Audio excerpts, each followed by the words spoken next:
What's going on? It's Scott, it's Devani, and it's JT, and welcome to What Grinds My Gears, the show where we sit there, we gripe, bitch, grumble, piss, and moan about all the things in the world that piss us off because at the end of the day, it's still cheaper than therapy. Griping, complaining, alcohol, and basically JT's really cringe face right there included. This is basically a great chance for us to... Yeah, I think, by the way, thank you, JT, for coming on. I appreciate that. Yes. God, JT is awesome. Oh, He God, is yeah. super awesome. But so basically, thank you for coming on. I appreciate that. We got a few things that we're going to talk about tonight. Maybe talk a little bit with the Grammys. Brandon K may pop on for a couple minutes because he just finished up a basketball show and he's doing the NCAA finals tonight. So he might pop on for a couple minutes before he has to get ready for that. And I know he wants to bitch about the Grammys. I also want to talk a little bit about Morbius, which surprisingly pulled in a good amount of money this past weekend, and also my general desire to bitch, and complain about politics. Not about basically opinions in politics, but rather people having opinions in politics. Oh, yeah. I'm going to label these one I day. can't do the Zoom thing. You know, JT is good with that, so I'll give it Well, to so JT. you just kind of sit there and do one of these, you know. See, this is all I can do. But him, he got the Zoom Oh, factor. yeah. Oh, God, that is pure. Damn, I was going to actually zoom that in, basically, to make it only you. Only you can freak us out. Because it's half the time it goes up my nose, and no one needs to see that. Lord Jesus Christ. But how you gentlemen doing? You all right? We're fantastically well. I'm fantastically well.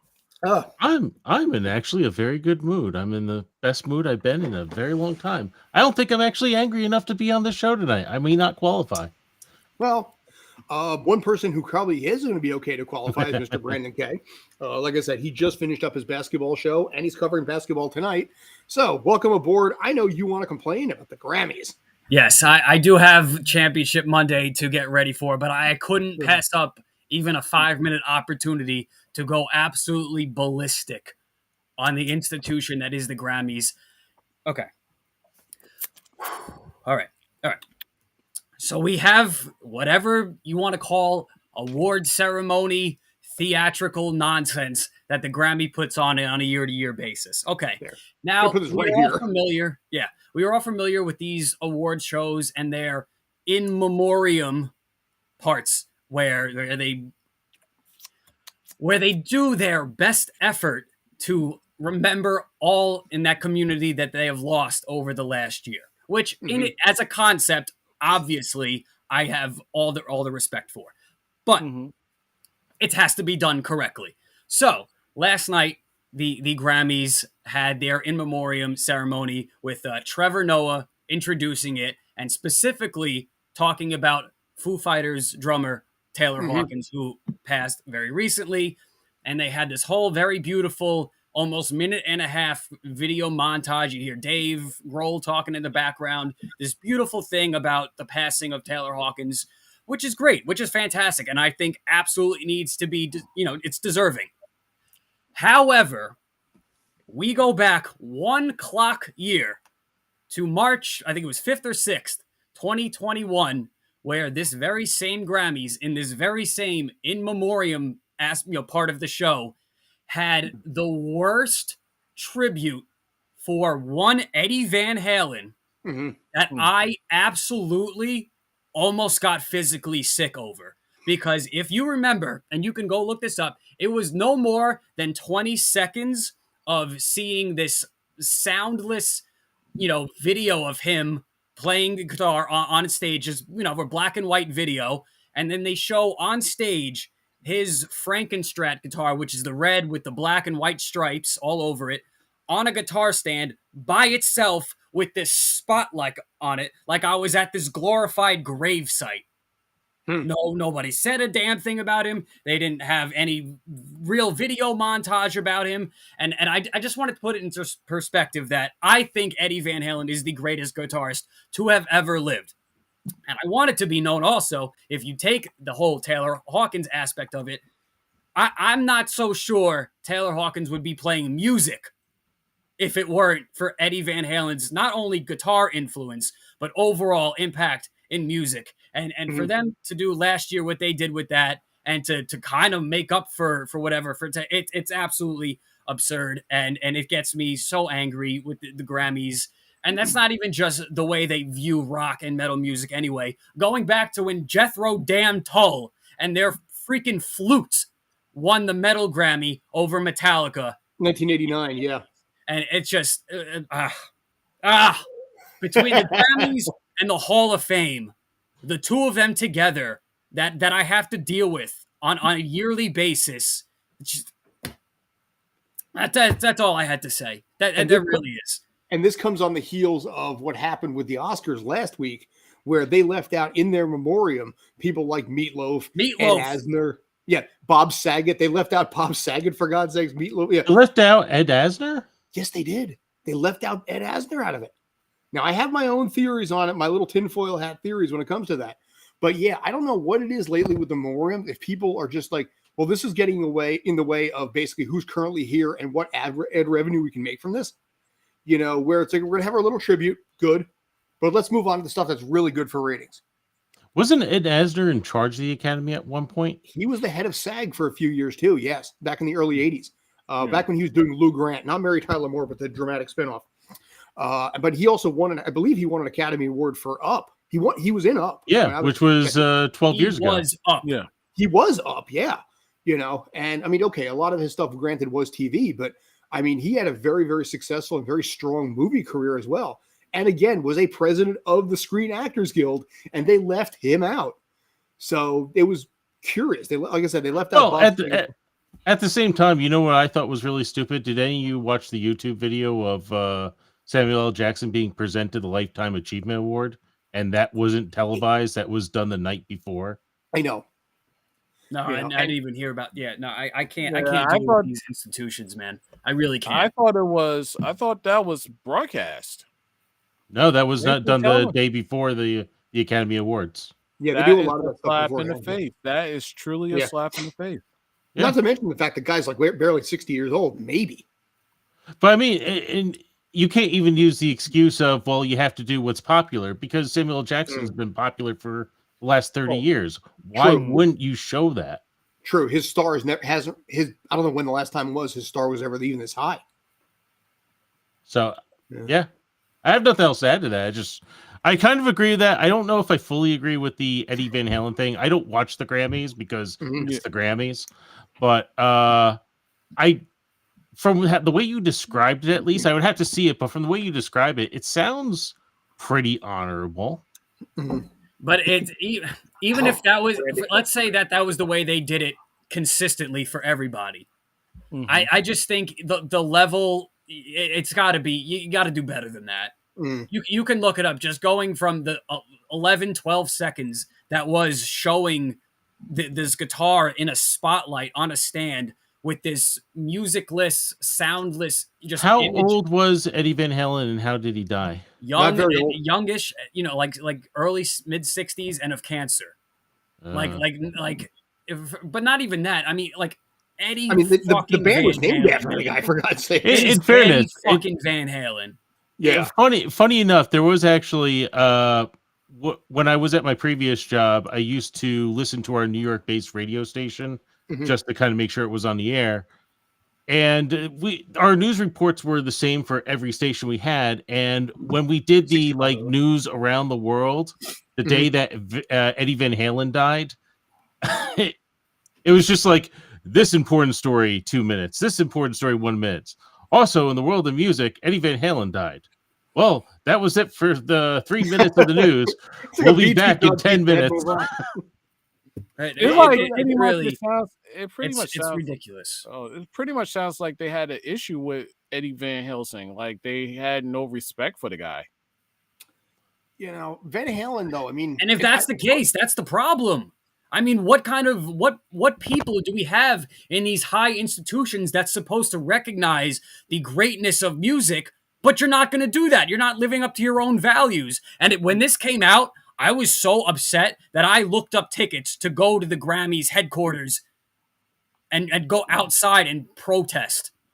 But you got to look at what As of- society is like. I, The music value is not as high like it used to be, like the 80s or the 90s. Like Well, that those was were First off, Van but the Halen. thing- Actually, I was going to say for that No, matter. if you've gone to any sports stadium or you've listened to any kind of moderately modern, like if you've heard Jump, you've heard some of these songs, like Eddie fucking Van Halen. All of these guitars today, where if you want to break, my inspiration's inspiration, it all leads back to Van Halen. And it's just the inconsistency of disrespect and the levels of disrespect. It just gets me so really upset and mad. I hate to say it. For me, this would be a roll eye moment. This would be a this is stupid moment.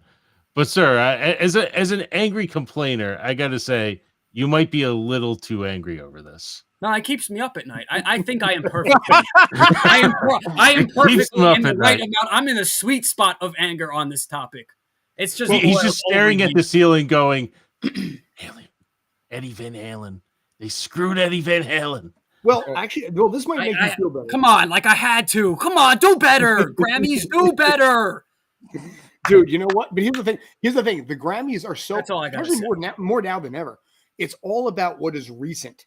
You know, Right. I mean, when you look at the 1835, listen, I'm not defending. Well, you know what's recent? His son, who's at the top of the rock charts. But that's his son. You know That's what? Robin But Thicke it's to all. Alan It's Thicke. all. When You know Alan what? Thicke died, people were like, "Oh my God, you know, We the dad from gotta be Green better. We gotta be Yeah, better. well, I know, but like I that's said, all I gotta nowadays say. it's so much more about. I mean, Blink 182 is considered oldies now. Yeah. You know, I mean, I was listening. I mean, Which is fine. something You're going to be respectful about it. And Yeah, when but- Tom DeLonge dies, give him the proper send off. Well, if that makes you feel any better, I had a conversation with somebody today, and it dawned on me. Yeah. Then I got to bounce. All right. How much do you know about Danzig? Well enough that I would be able. You could talk to me about this. Okay. Steve Zing.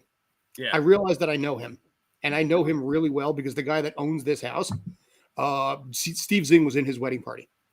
Because ironically enough, the weird thing about this is that this guy is married to Steve Zing's ex, and they are like stupid tight, and they go to parties together. That's really funny. When Steve Zing got married in Las Vegas, they flew out to Vegas. His ex-wife and her eventual husband flew out to hang out. So, That's great. So 7 degrees where everyone knows each other by 7 degrees. Dude, yeah. So you know, like I said, if it makes you feel any better about the whole Eddie Van Halen thing, you know, I could probably get you some Danzig here. You know what? That would make me feel actually a little bit better. Yeah, I would. You know, I would feel better. So, Yeah. Because it turns out Danzig was actually formed in this town, in Lodi. Yes, Yeah, they were. so Anyway, yes. So that's all I have to say tonight. But I do have a Kansas North Carolina game to get ready for tonight. But I didn't want to miss this opportunity. okay. The views that we got on the North Carolina Duke reaction actually has been one of the best ones on that side for a little while. So yeah, I'm happy with that. So yeah, do that. And tonight I'll be editing the crap out of it as soon as the clock hits 0. We'll have firework reactions tonight. Hell yes, sir. Thank you. So definitely. So all right, anyway, you guys champagne. enjoy the rest of the night. What's that? Do I have to bring the champagne? Yeah, do it. We'll pop them. We'll bring Glenn. We'll all pop, and I'll feel better about this whole thing. Okay. Go run like the devil. Have a good night, sir. Yes. Oh, nice. Enjoy your night, guys. All right. So that was basically Mr. Brandon K popping in very quickly. Again, he has to handle stuff with actually the NCAA finals right now, which is going to be pretty cool. Him and I believe JD Walker, possibly Ernesto, are going to handle that. So that was him. Like it or hate it, that's basically his take on that, which probably, frankly, didn't surprise me that much. Do you guys have any thoughts on that before I move on? Not really. No. Okay. You're just like, no, I'm okay. No, we're good. Yeah, you're fine. Now, as you can see, as we move on to the big crux of this conversation, I personally do not have a problem with politicians. Politicians do what politicians do, and that's the way it's been pretty much since the dawn of time. Right. What I do have a problem with, however, is voters. This, by the way, was something that actually came my way back in 2020, because I did not support a candidate that they were very emphatically insistent on the fact that I supported them. You can see in there we have, let's say, one fucking, one fuck, and a capital letter fuck you. So we got 4 fuck yous and a fucking in there. This, by the way, was posted on my Facebook wall because I did not actually vote for or support the candidate that they had chosen. I'm not going to go into specifics on which side it is because honestly, it doesn't matter either way. Yeah. But something happened to me the other day that really, really irked me and gave me the need to want to go into this. First off, do you guys have any thoughts on this particular thing that was posted on my wall back in the election of 2020? It's a lot of fucks. Yeah. It makes me want to go and find some chick too. You know what? I kind of want to read this out. But because a bunch of blues said some bad words, I am wasting my fucking vote. Fuck you.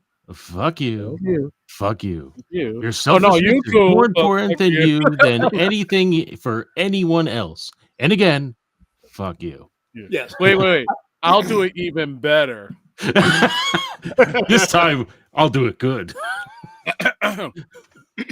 But because a bunch of blues said some bad words, I'm wasting my fucking vote. Fuck you. Fuck you. Fuck you. You're cool, but fuck you too. Your selfishness is more important to you than anything for anyone else. And again, fuck you. All right, so now it's going to be my turn. And because of the fact that you guys did it normally, I am going to give it my best impression to do this as Kermit the Frog. But because a bunch of blues said some bad words, I am wasting my fucking vote.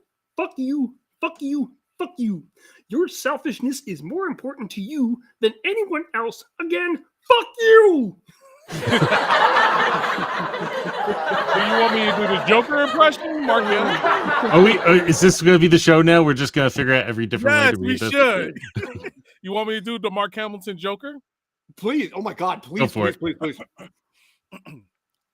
But because a bunch of blues says some bad words, I wasted my fucking vote. Fuck you. Fuck you. Fuck you. Your selfishness is more important to you than anything for anyone else. And fuck you. Nice. Oh, that is great. Thank you so much on that. But now I don't know if I can be serious now after that. But, but yeah, this was actually posted on my Facebook wall because by the way, you guys know me, you know my Facebook wall, but people know, if you look at my Facebook, basically 95% of it is funny pictures from Reddit and like Family Feud. Top 6 answers on the board, name something that you don't want to actually have when you go to school. Boom, problem solved like that. That is where I want to get into this. Now, JT, you've known me for a lot of years at this point. Mm-hmm. I used to do, especially during COVID, I used to do Family Feud every single night. Mm-hmm. And I've tapered off a lot in the previous few years or last couple of years because of the fact that everybody, and I mean everybody on both sides of the political fence, are sitting there using Family Feud as a platform for their personal beliefs. Not only that, they're getting pissed at me for not allowing them to do so on my Facebook page. I have had private messages with them. I have sent them messages personally and being like, this is Family Feud. This is designed not to be there for the purposes of your political beliefs. You can have your beliefs. You can do whatever you want with your beliefs. I am not saying you can't. What I'm asking you to do is don't put them on my Facebook page when I have a Family Feud night when people want escapism after their shitty day or whatever's treating them like crap in the news media. I have gotten messages like this one from people arguing about their right to sit there and spout out their personal beliefs on, how Trump sucks, how Biden sucks, Hillary's a bitch, Fox News is the devil, whatever the fuck it is, over and over and over. And they're getting mad at me because I won't let them do it on my page. Please go ahead. Because the issue is mentally, they want to be heard. They Then don't find get it at someplace home. else. So they think that if they're able to be heard, they could get away with doing it in certain people's platforms or certain people's pages.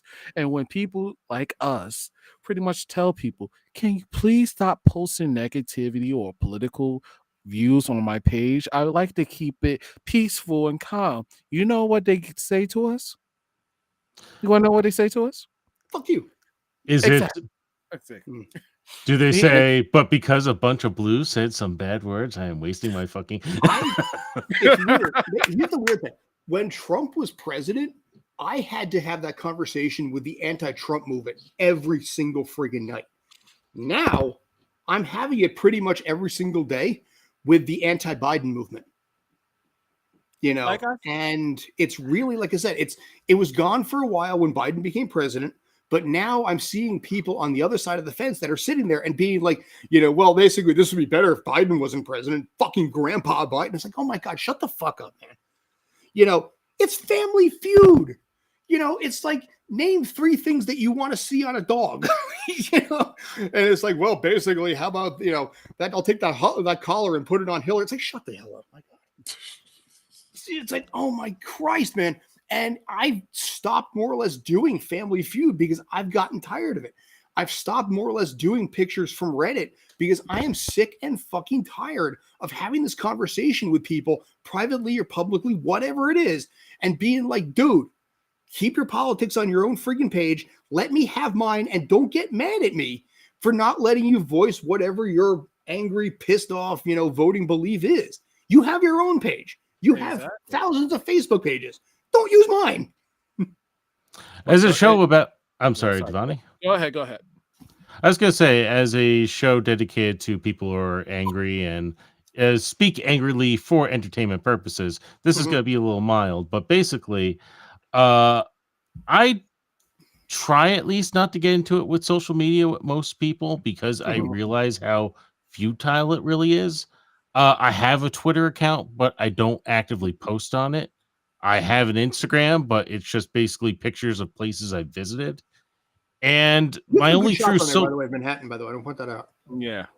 Good stuff. But it's my only real social media is my Facebook page, and I realized after a while, like I had a little nest of people who were very right wing, and I had a lot of people, especially because we are media people. I had a lot of people very, very left wing.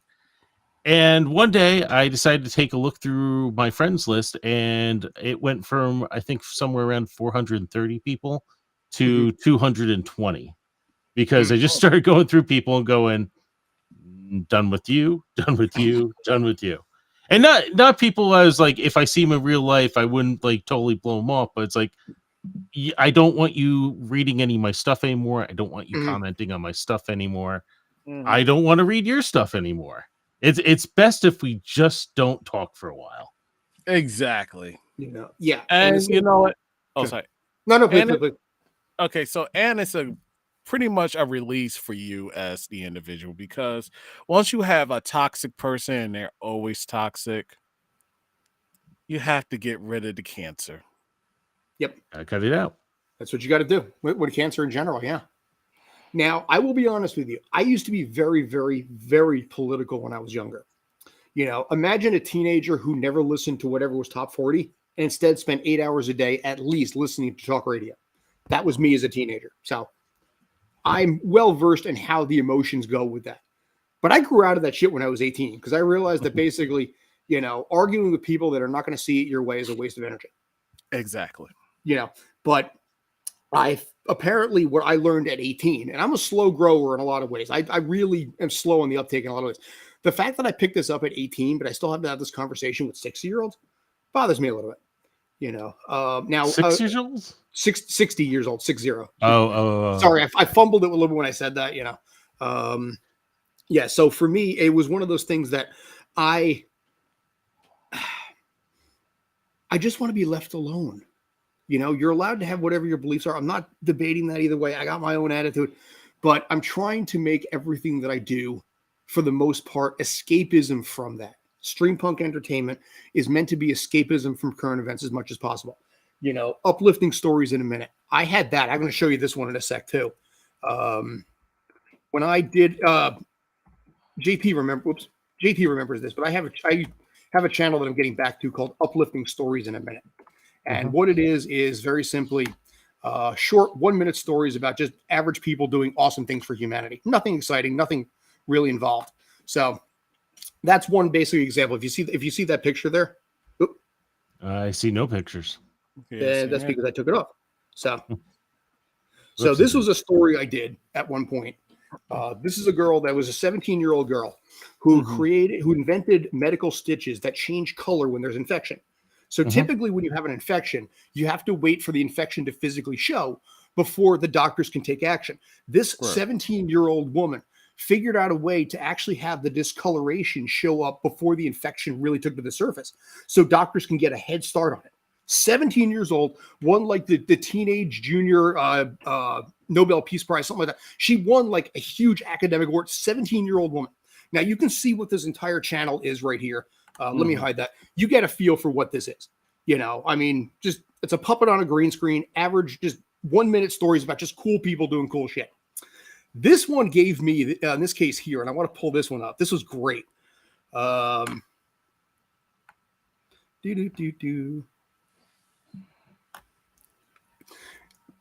With regards to that, if you can read that, and I'm going to zoom that in a little bit. Yeah. Now, I don't know in this particular case which one is the dummy, me or basically Herb Herbansky. But I have a channel involving, like I said, a puppet on a green screen talking about average people doing awesome things for humanity. And I'm getting trolled on it because this person in particular griped about the fact that I called a 17-year-old a woman and not a child or not a teenager. Now, go ahead. Historically, she already, she's being developed at that age. She's not yet a woman, but at the same time, she is considered a woman by. And I get what you're saying when you said woman. Mm-hmm. I wanted to give her, you know what it is? I wanted to give her some respect when I did it. Be like, okay, 17, teenager, fine. But I figured basically from her perspective, when you're 17, you want to be referred to as an adult. You may not legally be one, but up here you think you are. Right. And I wanted to try and honor that because of the fact that she did something no doctor had ever done before. No scientist had ever done before. And surprisingly enough, even though I did this, I was getting trolled messages. I've gotten these kind of messages on other like Herb videos from people who just troll the shit out of me just because of the fact that they found one minutia thing. And I'm like, dude, it's a story about a girl who invented something no scientist ever did before, and because I called her a woman and not a teenager, you got pissed at me. Well, I mean, offline, you and I have talked about this a bit. In fact, you were the ones who kind of calmed me down to a certain degree on the opinions of other people. And I think the way I try to think of it sometimes when I am of a sound mind is that there are 600 million people in the United States. I forget how many billion across the world. 7. I mean, you're going to find people who are going to agree with you. You're going to find people who are going to disagree with you. You're going to find people who are sane and want the best for everyone. You're going to find people who want to watch the world burn. And I mean, sometimes you just got to look at someone and go, should I take this seriously? Should I even address it? And with stuff like this, I'm taking it seriously and I am addressing it. We're making an entire show of that. That's how serious we're taking this. Well, but this put me down a rabbit hole when I was pulling up like the voter stuff. That I'm like, oh yeah, let me see if I can find that. So I'm digging through and trying to find this one particular comment. Well, I can't think of her last name at the moment, but Lindsay, formerly of that guy with the glasses, also formerly known as Nostalgia Check, Lindsay Ellis. She got canceled, I guess, a little while back because she said something on Twitter, and then someone went down the rabbit hole and found every bad thing she ever said online. And she kind of responded with I think a 1 to 2 hour video essay about pretty much just about how scummy the internet can be and how like everyone is just looking to get you for something. Yeah. Like with Twitter specifically, like someone could say something wrong on Twitter, it gets totally misinterpreted. That person gets bashed by someone and for like like, I'm righteous, you're in the wrong, we have to cancel you. And then 3 months later, that person that led the charge, they find something on that person, and then that person's next to be canceled. So it just feels like I don't like this culture where the seal, like what Dave Chappelle says, cancel culture, where we're just like looking for everyone to be a absolute saint and have never said or done or anything wrong whatsoever. And I ahead. hate bringing up the biblical aspect when they was about to throw a stone at a woman because of her infidelity. And it said, and Jesus basically walked in and said, "He who cast the first stone." Yeah. Yeah. And, But he without sin cast the first stone. Was that Matthew? I think that was Matthew. Mm. But I mean, I'm think not- about it. Yeah.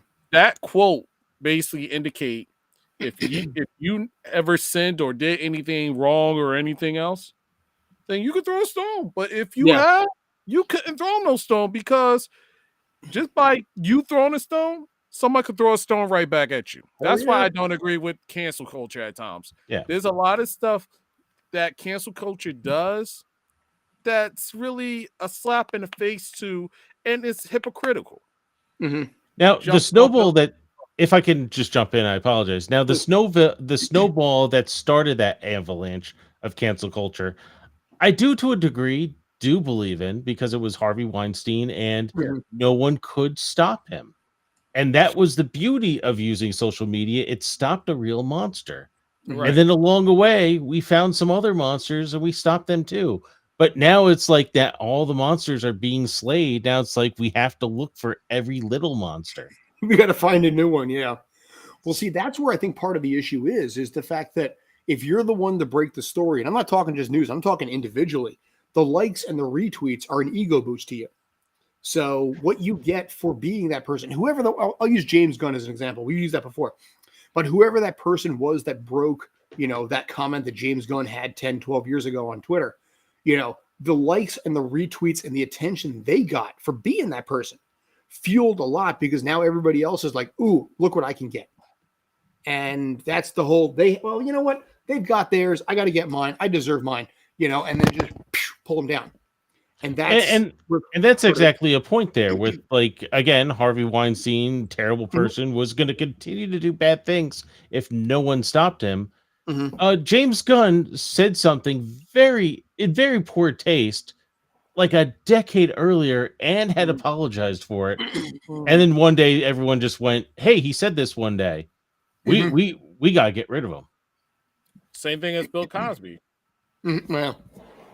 Well, the cause is a little different, because the cause, I mean, the whole, sleeping and, basically, the roofies and all that, that's a little weird. I think, is he out of prison now, by the way? Yeah, he's been out of prison.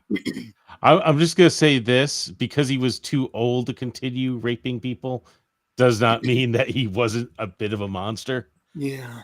Well, the funny thing is, when I was at Steiner Studios, Silver Cup Studios, they used to, in the basement, have the Cosby Show on 24/7 down there, because that's where they used to film.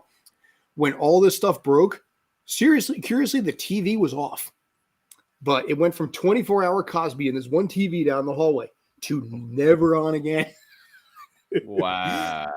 Because obviously what happened with Bill Cosby. And I've often wondered in this case what the rest of the cast has thought. Felicia Rashad, Keisha Knight Pulliam was the young kid, Lisa Bonet, and I'm drawing a blank on what Malcolm Jamal Warner, that's the one, the oldest kid, what they've often thought about all this.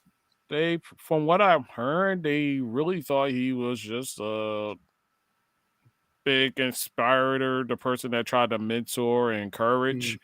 From the stuff I was told, like, they never knew this side of Bill Cosby. And sometimes there's certain things that occur where things were done in the past. We don't know what occurred. We don't know what type of lifestyle or experience that happened or what occurred during that moment. We can't really say anything because of the fact that we weren't there. It wasn't publicized until now. But even if it's publicized with now, why are you bringing it up now? What's the true intent? Because now you got to look deeper into the scenario of, are you trying to ruin somebody's reputation? Are you trying to get paid out of it? What's your true intention? Mm-hmm. And it was already settled. That's another kicker. Bill Cosby's a weird case because, yeah, you could say, like, you know, why would you ruin the reputation of a man who was such a positive influence on Black culture? But in another sense, he was accused of raping between 50 to 60 women over 4 to 5 decades. Mhm. It's not really an argument I would care to make personally. Yeah, But I'm not it's- making an argument. It's just that realistically, it's a touchy subject. Oh, hardcore touch. Yeah. You But know, I mean, but it, at like, the- but a lot of people's careers got launched because of him, Mhm. you know, and even to a Mhm. lesser, I mean, it wasn't launched, but Madeline Kahn was on his second series for 3 or 4 years. You know, Dougie Doug was on, you know, the not the Cosby Show, but Cosby on CBS. You know, Right. there was a lot of people that worked with him for a lot of years, and obviously Fat Albert. Geez, I grew up on Fat Albert. Harvey Weinstein is responsible for launching the career of Kevin Smith, I know. as well as many other people, and greenlighting a lot of movies, I think Matrix included. Do Mhm. we forgive him for all the contributions he's made to arts and entertainment? I don't know. I mean, do we forgive Jerry Lee Lewis for, you know, despite Great Balls of Fire? You know, I mean, he married his cousin that was 14 years old. You know, and what else? R. Kelly. Well, I think we should forgive R. Kelly. Dude, We should The not forgive R. Boondocks Kelly. did an episode on R. Kelly back in like 2006 or Yes. 2007. You know, I mean, they saw that shit mean- years ago. I mean, people are turning a blind eye to Woody Allen for how many years? You know, and that's where, like I said, that's where the question is drawn. You know, I mean, how much can you get away with when you're popular and famous? People Mhm. forget Mark Wahlberg nearly beat a guy to death. Yeah. You know, I mean, you look at certain things like that. You know, you look at obviously what's happening right now, and I don't want to mention this to JD Walker because it drives him crazy. But right now, using the football side of it, Deshaun Watson. You know, Deshaun Watson has like 23 civil suits that he has to handle when it comes to rape and sexual assault. He just got traded to the Cleveland Browns, and there's big money involved in this. You know, and this dude has bank coming. You know, so he can pay off all his lawyers. But it's that whole thing of, you know, if you're famous in your craft and you're successful in your craft, how much rope does society give you? I just spent the last 2 days watching a wrestling event called WrestleMania, one of the biggest I've wrestling heard events in the world. some people echoing your sentiments, by the way. Just want to point that out. So I guess Saturday night was the first match Steve Austin had in 19 years. And on Sunday night, he came back to do a little thing with Vince McMahon, and Mhm. everyone cheered him and everyone loved him. When his music hit on Sunday, I jumped up out of my seat and cheered. And everyone totally forgets that he once beat the crap out of his wife. Mhm. But again, it goes into like, where do you draw the line? The line. Exactly. You know, it's one of those things that I think, where do you draw the line and what do you see done in the back end? You know, and I'm going to use Mike Tyson as a great example, because Mike Tyson right now, you know, what happened with Desiree Washington back in the early 90s in the prison sentence, that all is barely an afterthought, because Mike Tyson is that boxer who was that guy from The Hangover, that guy from Yeah. Mike Tyson's Mysteries, you know, that guy who speaks very honestly about the psychological condition that he is in. And he has all but gotten a near complete forgiveness pass for what happened for that prison rape, you know, that rape sentence 3 years ago. You know, But when he, go ahead. 3 years ago?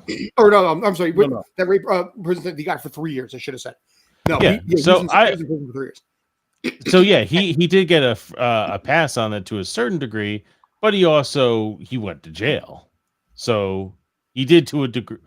Yeah, then again, you know, he's a celebrity. That's why he got out in 3 years instead of the maximum 10 most people are supposed to get. And additionally, So, when again. he got out, they threw him Peter McNeely. And that pay-per-view, which was $49.99 or $59.99, I forget how much I paid for it because I went in on it with a buddy of mine. Everybody, millions of us paid pay-per-view. And that was 1994 money, you know, of like $50 or $60 and then money, because Mike Tyson was still such an absolute draw. and he destroyed Peter McNeely in like 89 seconds, as you expected. But at this point, I mean, like I said, when he did The Hangover, and he's sitting there singing to Phil Collins, everybody in the world just suddenly forgave it, and it was weird. Well, you remember how everyone thought George W. Bush was the devil, but then he gave candy to Michelle Obama. It's like, oh, that's cute. No, but I mean, I think at this point, people are like, oh yeah, he was actually kind of okay. He's sort of okay. Yeah, his paintings are kind of nice. Or is it? Supposedly- And I hate bringing really- politics. Or is it because at first we thought he was the evilest person, and then when we experienced somebody running the again, that falls into the whole politics part of Yeah. it. Yeah. Everybody's got opinions.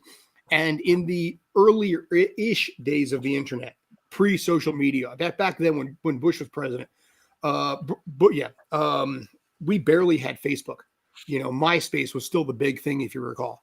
right. So it was only, I think, when Obama kind of became president that the internet. That's when really, social media came out. Yeah. Because Obama used that to his advantage as the first president, I think, or first candidate to really ever do so. And I won't get too much into politics because, to be honest with you, I don't really keep up with them myself. Scott probably keeps up with it better than I do. I But don't. from everything I recall, like a lot of what George W. Bush did when he was in office was a lot worse than what Donald Trump did when he was in office. The only problem is Donald Trump is more bolsterous and he's more out there. So you see him a lot more. Yeah. So Exactly. But again, I'm not getting into I mean, believe me, I could get into politics if I chose to. Right. My general belief is my general quote is this: I am the political equivalent of Switzerland.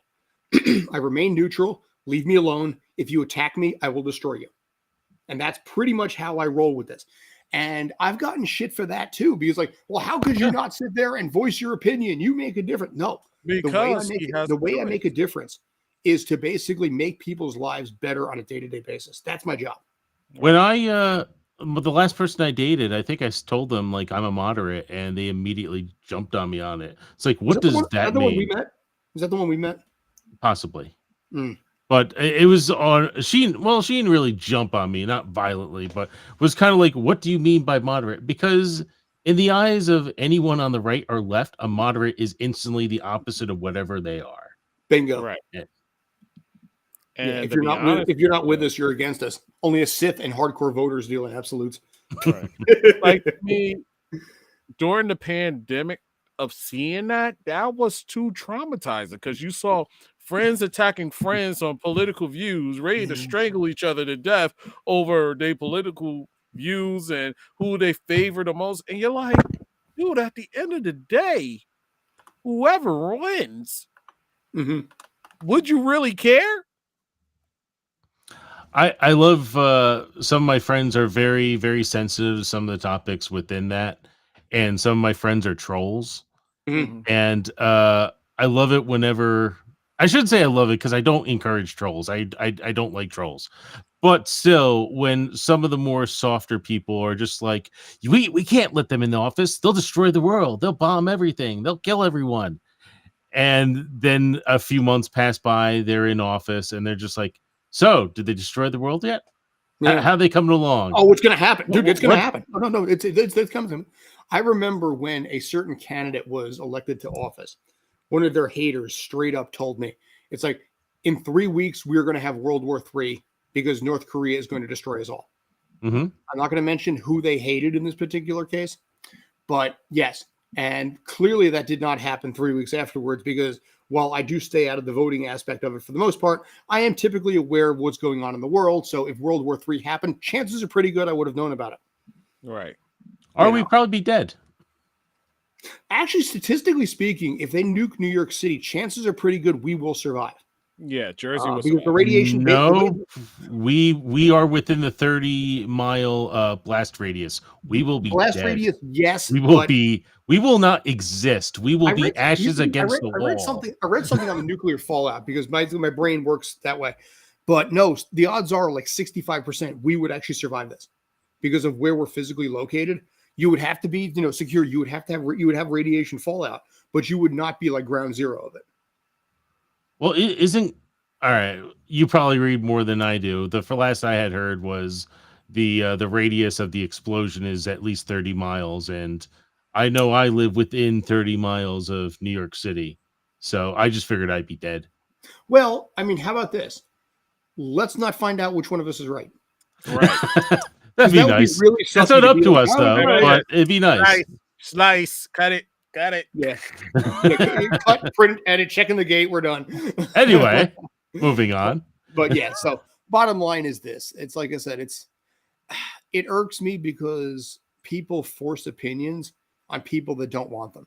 And I had a conversation with somebody on Reddit the other day who referred to me because of my apolitical beliefs as a, quote, fascist sympathizer. And I was like, this is the exact reason why your side struggles so much. Because people like me are going to listen to those comments and do the exact opposite of what you want them to do. Because fuck you, I'm not joining your side. Mm-hmm. And he's like, well, I didn't mean to insult you. It's like, dude, you call me a fascist sympathizer.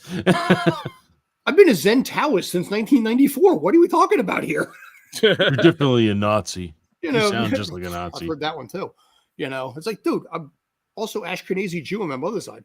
I celebrate Passover. That's coming up in a couple of weeks. It's coming up damn soon.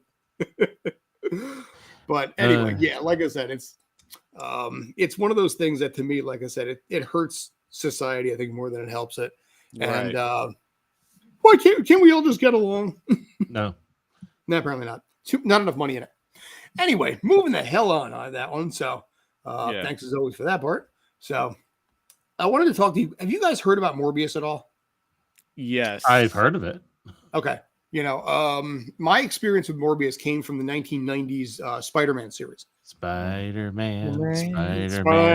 Yeah, that really Radioactive. bad that terrible auto synth that I hated that intro so much. It was terrible. I used to sing it a lot as a kid.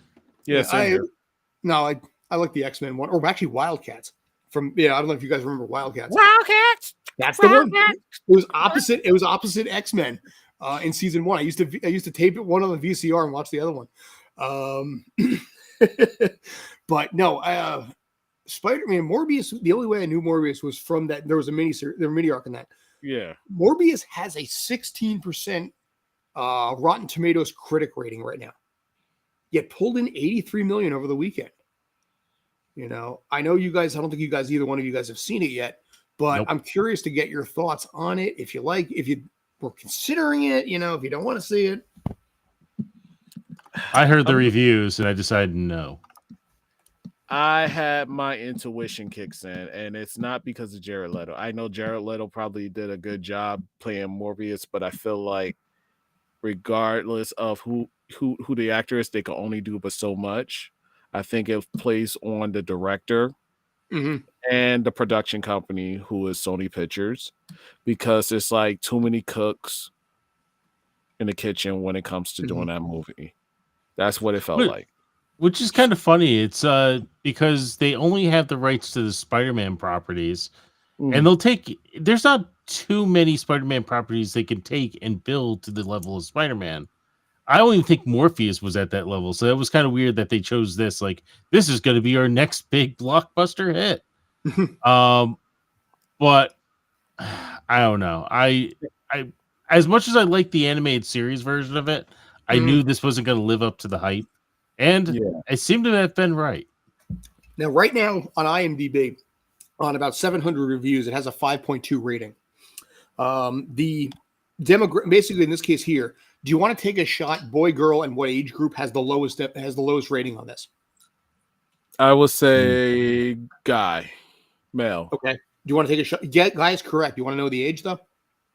I would say 35 to 40. The 30 to 44 gives it a 5.1. The under 18 gives it a 3.4. The under 18 gies it a 3.4. The under 18 gives it a 3 point. It's basically in age group order, all up to 45 plus, which I'm sadly now in. 3.4, 48, 51, 55. So the older you are, the better it seems to get. On the women's side, it's 4.0, 6, 5, 8, 6, 4. So it did really well in the women that are 45 and older, possibly because you have the tandem of both Jared Leto and Matt Smith. Yeah. You know, Sure. two admittedly decent looking guys here that are running the show, regardless of what they end up looking like. Side note, I feel bad that Matt Smith keeps getting crappy roles. He's like, he has not been able to find anything decent other than The Crown since he left The Doctor. And he was good in The Crown, too. And You then know, they replaced him in another season. Yeah, he was, what, Prince Philip or something, right? Wasn't he? Yeah. Yeah. Yep. But we'll see. They also aged it out. So eventually went to, I think Olivia Colman took over as the queen. Mm-hmm. Now, supposedly, rumor has it on the Matt Smith side that the 60th anniversary special, which Russell T. Davies is taking over, he is bringing Matt Smith back. So he is expected to probably do a collaboration of multiple doctors for the 60th anniversary special, akin to what he did for the 50th. You know, I personally, I would love to see that. There has been some rumors, like I said, swirling heavily that he might be trying to basically get Chris Eccleston to be back in it again because they've patched their shit up. I think there was some sort of article somewhere, or someone interviewed Eccleston and said, he said, like, I would do it on this condition, but then I didn't feel like reading the article, so I don't know what that condition was. They've gotten I'm better. the best reporter. Dude, it's not your department. You don't have to. But there's, like I said, it's apparently he and Russell T. Davies in the Doctor Who universe has patched things up pretty well. He's been doing Ninth Doctor audiobooks now, probably because it's really easy money. He goes into a studio or records from the house, and they're like, okay, that's ECCESTLON on the check there. But there, like I said, I think if Russell T was able to figure out a way to get 9, 10, 11, 12, and 13 all together somehow, I think it would be a great send-off to Jodie Whittaker. I think it would be a great stamp on Russell T. Davies is bringing it back again. You know, because right now, as there's a new episode of Doctor Who coming in a couple of weeks involving pirates and things like that, people aren't talking about that. They're talking about Russell T. coming back, not Chris Chibnall. Is Russell T. Davidson going to be in? Is he definitely going to be in charge of the 60th anniversary? Yes, he is. He's taken over as showrunner once again. And is Whittaker going to be gone by that point? She is, but you could figure out a way to shoehorn her into that movie somehow. You know, I mean, you put the 10th Doctor in the 50th anniversary special. You could very easily get Jodie Whittaker in, and honestly, I wouldn't mind it because I'd like to see Jodie Whittaker under better writing because she is a very, very talented actress. She just got shit writing. You know, and it hurt her for the Doctor. Go ahead. No, I think we all agreed with you. Yeah. You know, Devani, I don't know how much you follow Doctor Who or not like that, but we went off on a tangent with Matt Smith. So, okay, no comment. And no comment. I'm like, I was gonna say, I don't know how much you follow bad Doctor Who. He's like, I'm not even gonna bother answering. You know, I plead the fifth here. Anything I say can incriminate me. yeah, thank you for the Exactly, yeah. tweeting the birds. Yeah. But yeah, no, I think in this case, like I said, let's come back to Morbius real quick. I'm surprised they picked up 83 million over the weekend. I don't know anybody that went to go see it. I don't know anybody that cared to even see it. You know what it was? Oh, I'm sorry, Devani. You go. Oh, no, go. That's all I had to say was Marvel. No, Marvel. Really, to be honest with you, I don't think it was really Marvel. I think part of it was the fans of the actors that helped brought it in. People was like, oh, let's go see a little bit of Marvel, but majority of it is fans of the actors that helped the film reclaim it, like get a good portion of his money back because story-wise, the film wasn't that good. I'm going to be honest. It wasn't enticing. It felt like it was like a slow burn to something that's like, okay, yeah. Oh, he's going to be in, spoiler alert, going to be in the Sinister Six movie. Okay, that's a little, yeah. You're talking Sinister Six. Who is Sinister Six fighting? Huh? Who the Sinister Six fighting? Probably that's Tom, a good Tom question. Holland. That's going to be a good question. You're talking the credit scene with Michael Keaton, right? Yeah. So okay, I didn't realize you actually saw it. Yeah, so realistically, the film was okay. It's just dragged. And it's no fault of the actor. It's no fault of the actors. I feel as though the way the writing was and the direction or the director, it could have been a lot better if they basically would make it a little bit exciting and gave it to Marvel and Disney to me. Because if they would have given it to Marvel or Disney, I think it would be way more entertaining than the way that Marvel Sony is producing. Because that's when I said too many cooks in the kitchen. Pretty much too many chiefs, not enough Indians. Everybody want to throw their ideas and everything else. Yeah, cool, but let the director direct. Now, in this case, go ahead. I just had a question. But if the director is not a really good directing, that's why you have to throw the aspects of, is it the director or is it the writer? Because the director can only do but so much with what is handed to him. Yeah, films are entertainment and they're art, and for them to be successful, they have to somehow connect to an audience. And that's not something that there always is just a pure magical formula for. When you're trying to create something new, you have hit and miss. I mean, there are definitely things I think someone could go back and look upon and say, yeah, that wasn't going to work. Don't these people have like study groups that say like, oh, don't do this because people don't want to see this, and then it ends up in a movie anyway? Here's the one thing that I've learned: directors a lot of times don't care because they have their own artistic vision and they're thinking about what the movie can do for them on their own resume. You look at Rian Johnson. He said outright that his best movie is the movie where some fans hate it and some fans love it. There's no middle ground. It's an opinion one way or the other on each side of the fence. And then he did Star Wars and he learned better. And he accomplished his movie. And as a result, did Knives Out, the 2 Knives Out movies. And he's gotten good reviews on them. He used Last Jedi to continue his resume. So the fans don't matter. It's about the next job. And that's where I think, when it comes to things like this, they may not necessarily be thinking about it. They may not understand the material as much. And also, to a degree, Marvel as a whole, they're really starting to stretch because you've burned through all your main characters.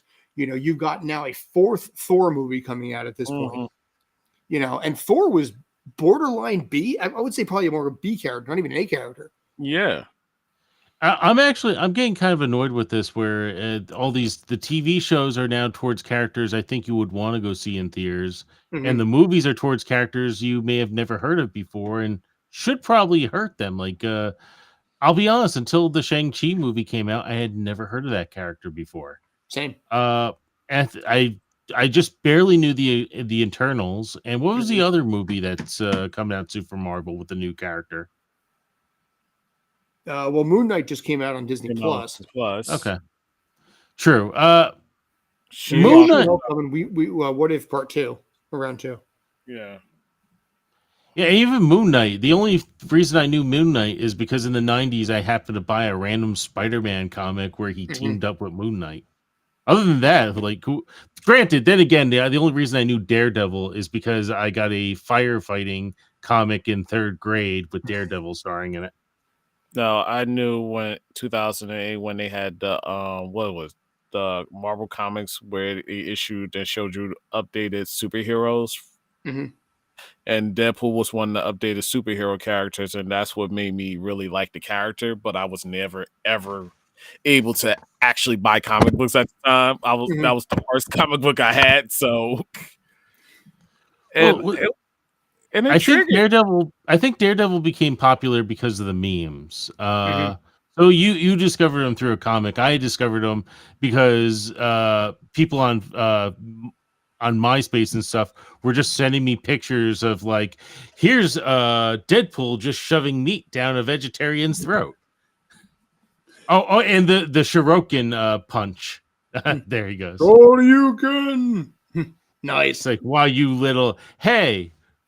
I forget how the joke went, but he's like talking to Kitty Pryde and it's like, hey, do you play Street Fighter? As if, Shirokin. Well, Kitty Pryde, I mean, nobody remembers this, but there was a Pride of the X-Men TV pilot that actually occurred before the X-Men series in the 90s. Yes. And that was actually what the X-Men arcade game was based on. Right. So the Konami one was actually that 6-player one was based on the Pride of the X-Men pilot.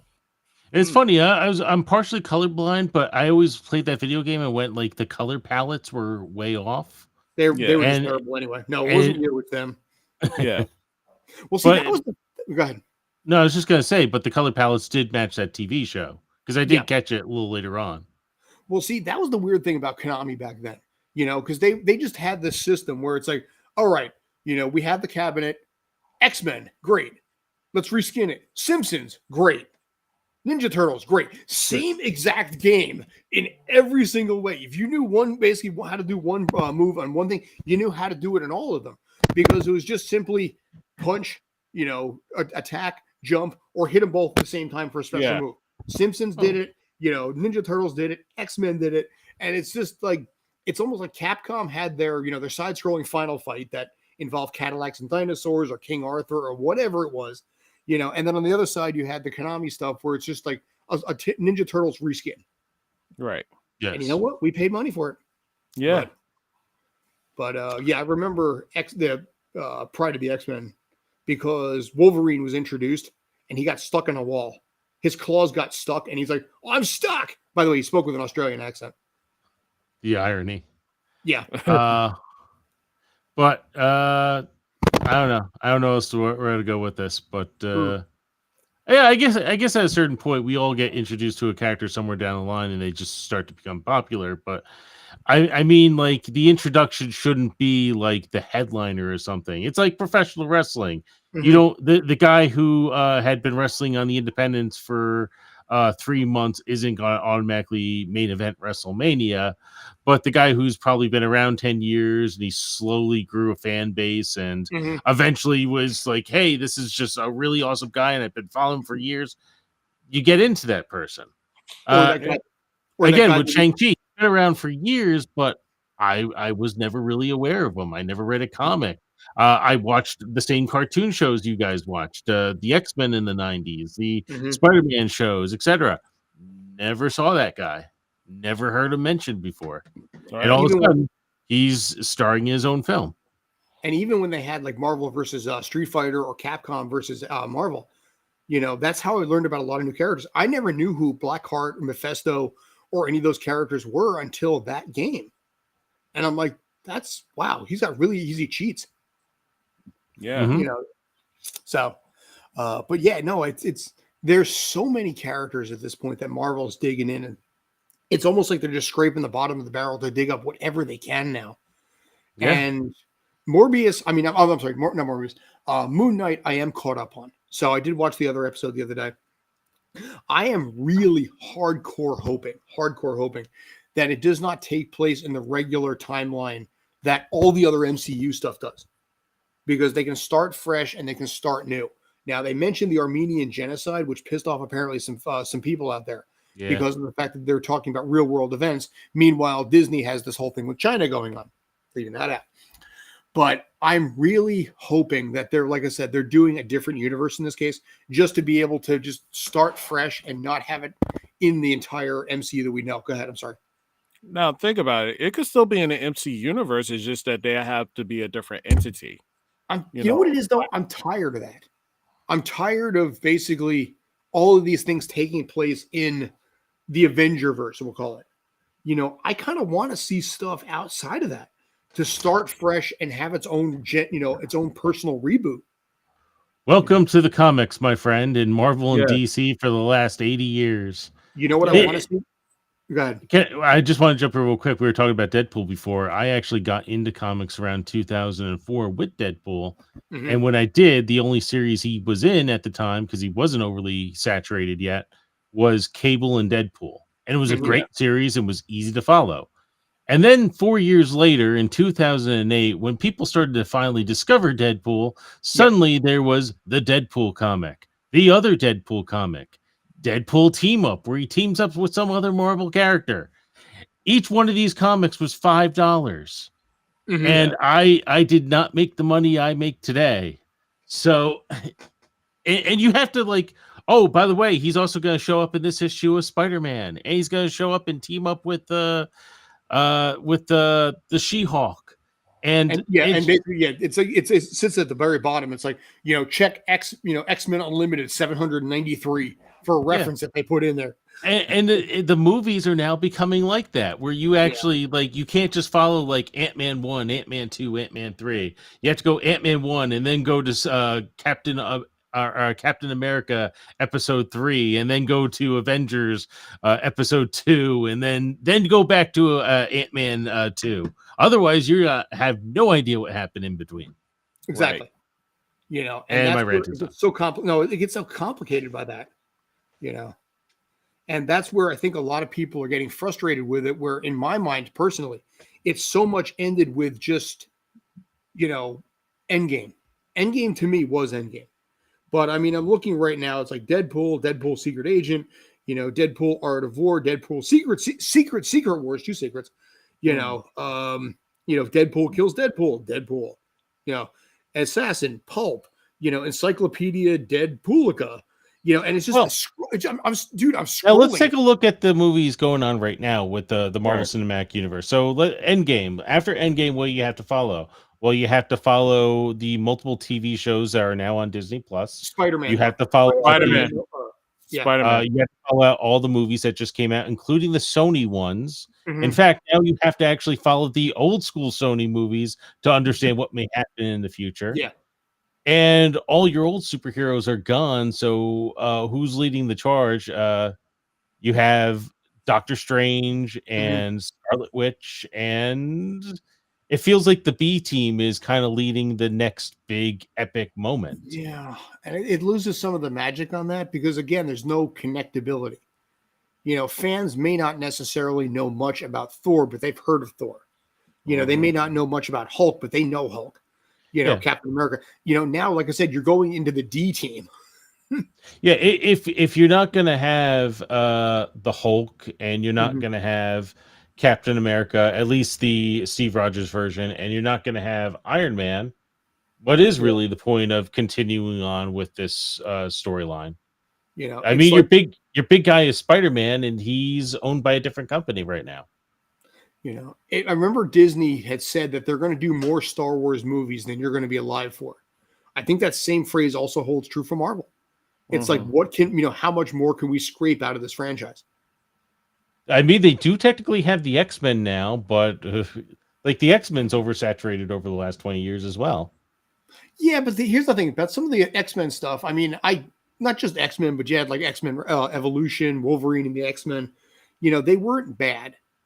But who would play Dr. Xavier? Professor X. And the funny thing about that, and there was a whatchamacallit, like Idris Elba. Who? Oh, Idris Elba, because why not?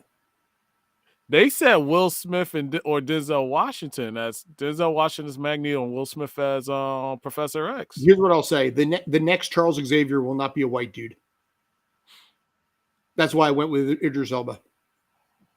Okay. Wait, no, because think about Idris Elba already was also in the MCU. Yeah, maybe fair point, but okay, Denzel. Yeah, I could see it. Denzel wouldn't be a bad one. Yeah, Denzel could work.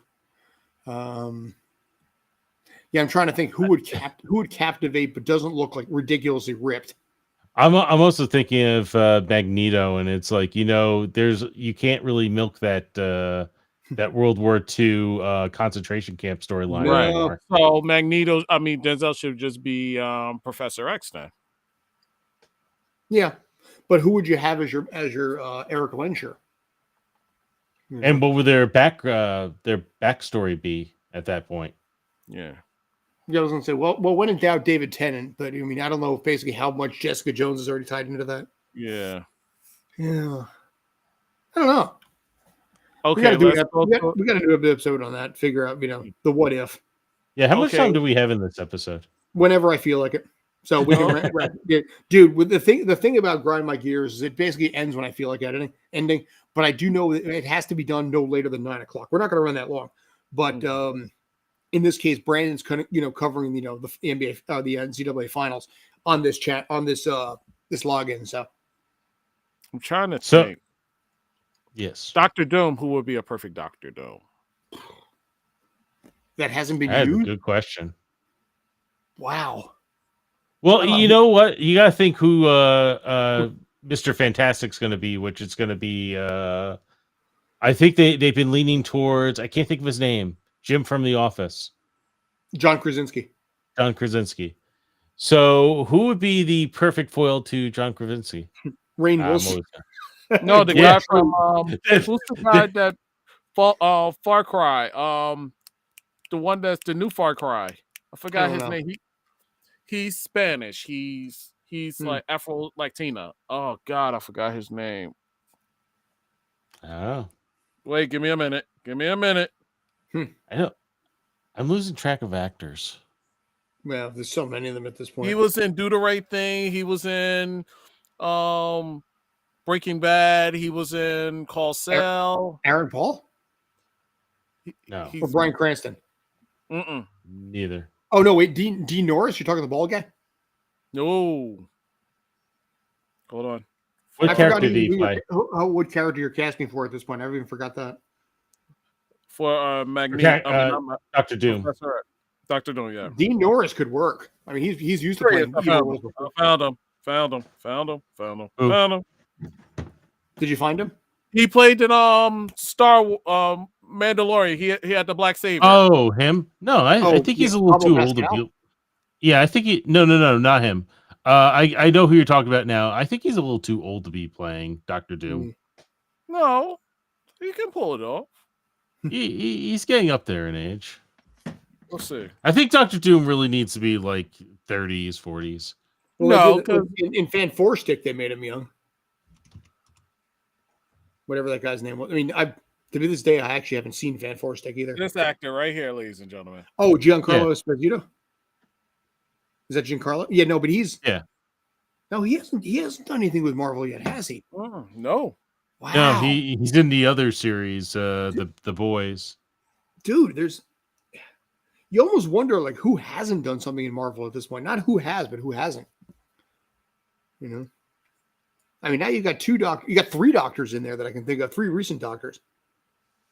Capaldi might have been in an MCU thing too. No, he was in DC. He was the inventor for Yeah, okay. Suicide Squad. That's right, yeah. But you have the 9th, 10th, and 11th Doctor. They've been in the MCU so far. You got Capaldi in the 12th in DC. Well, no, Christopher Eccleston. Who did he play? He was the villain in Thor Dark World. Oh, I mean, yeah. maybe you can get away with that based on how he looked, but I probably can't. But no, I mean, you've got 3 doctors already been used. Sylvester McCoy is still alive. Colin Baker's still alive. Tom Baker's still alive. They're pretty up there. In Dave- age. Yeah, Oh, David- Jared Leto? Whoa, I mean, No. We just had a conversation about Morbius on that. I'm like, I think our lesson here is to stop using him in movies altogether. He does seem to be kind of cursing movies here, comic movies. He just Yeah, did you see that meme of like Darth Maul with his double saber and one side is out and it says Jay Leto in the worst DC movie and the other blade comes out and goes Jay Leto in the worst Marvel film? And you know what? He is talented. But again, if you get a bad That's what I'm script, you saying. get a bad director, you get bad editors, you're right. you have a bad performance. And that's the same problem that Hayden Christensen had. You know, Oh, yeah. Ewan McGregor has never done an MCU, has he? He's done DC, but I don't think he's done Marvel. Okay, what can we shoehorn him into? What Doctor can we Doom. sneak Ewan McGregor into? Dude, he's already tied to Disney anyway. You know, obviously he's got the Obi-Wan series, you know, so he already has connections with the Disneyverse, if you will. I don't know. Jesus Christ. There is actors, but it's like, what characters can they fit? Yeah. Christopher Lloyd. Hell, he's in Mandalorian season 3, which I have my own theories on that one. That Tinfoil dude is hat so there. up there in age. He shouldn't be putting anything anymore. He's almost 90. Well, I have my Not personal theories on why he's doing to be against people at age, but I just watched a 76-year-old Vince McMahon just totally ruined WrestleMania Well, last night. now that the Screen Actors Guild no longer gives health insurance based on residual work that's been done in the past decades and only gives it to current work that you've done, a lot of actors are coming out of retirement to get work because they need the health insurance. My theory is, in this case, Christopher Lloyd did Mandalorian season 3 to make sure that he hits the 26,000 he needs to continue his health insurance. Because Back to the Future, Addams Family, and everything else that he ever did no longer counts to qualify. Are you serious? 100%. I had to go on Cobra for 6 fucking months because of that. Wow. $1,700 a month for 6 months. Now, thank you, Joe Biden. You took 3 months off for free, but I still had to pony up 3 months out of that. Thanks, Joe Biden. So I had to pay $5,100 out of my own pocket. Wait. I gotta do it. I gotta do it. Gotta do it. Gotta do it. All right, gotta do it. No, not gonna do it. Not gonna do it. Yo, Byron! What's good? Nice. Yeah, but my theory is that, like I said, in all seriousness, that's why I think he's doing it. Because the previous stuff that lasted for decades, Rick Moranis did a commercial for Mint Mobile with Ryan Reynolds. He just showed up as like, "Hi, I'm Rick Moranis." And I'm pretty sure what happened there, Ryan Reynolds was like, "Here's your 26,000. Congratulations. You got health insurance for another year."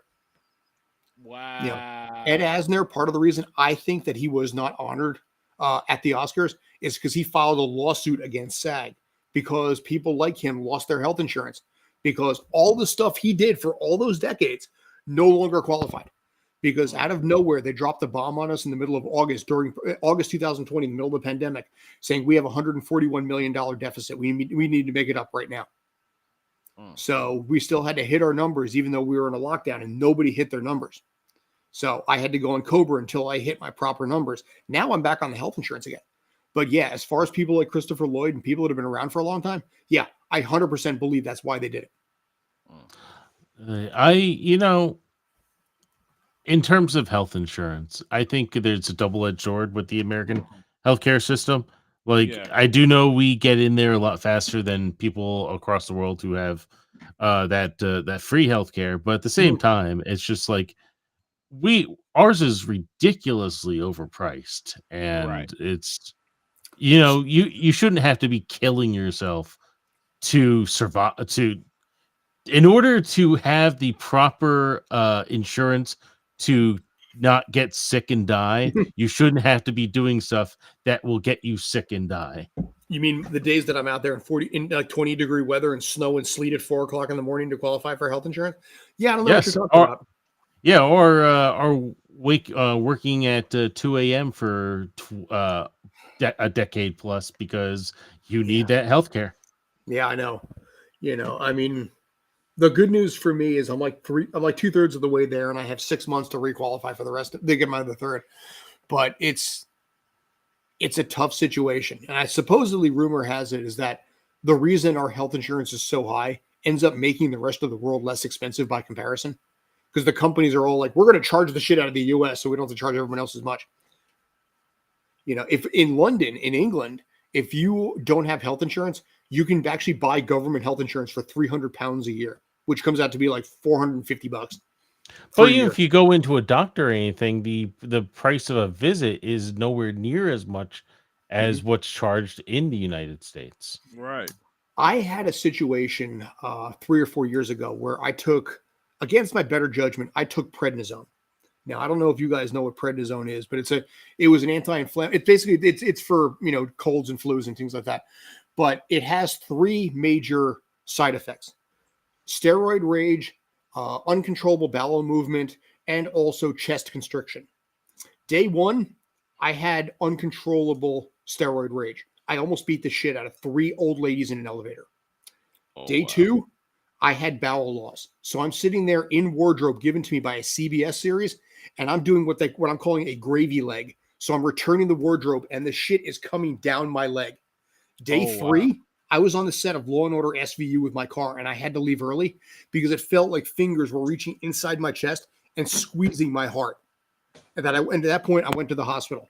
I went to the ER, and I had a $1,200 out of pocket after insurance premium, or our payment that I had to do that was sent to collections because they chose to ignore every request that I had to say, your doctor gave me this medication. And it took me months to pay that off. That, ladies and gentlemen, outside the world, is the U.S. healthcare system. Mhm. And by the way, fuck prednisone. Wow. Dude, like I said, I'm terrified of that stuff right now. And like I said, the rage that I had that day with these, it was just like 3 old ladies that were in their 50s and 60s. And I'm screaming and I'm dropping F-bombs at them. And I'm realizing I can't control myself. And that was day 1 of 3 shit fucking days that I had to deal with as far as the reactions to this shit goes. So, yay, U.S. healthcare system. And now that my mother-in-law is moving in here, we're probably not moving to London anytime soon. So much for that. Yeah. Well, what are you going to do? At least I get the regular health insurance. So anyway, that was positive. So, who wants to talk In about other news, Exactly. So, but now it's already at this point. Yeah, I was going to say it's already 8:20 at this point. We usually run typically to like 8:15 anyway. So I'll figure we'll wrap this up if you guys have any other thoughts or anything like that. I think that's all for that. Well, Yeah, we'll I'm see. good. So cool. All right. So we're going to have to end this on a little bit more of a positive note, I think, at this point.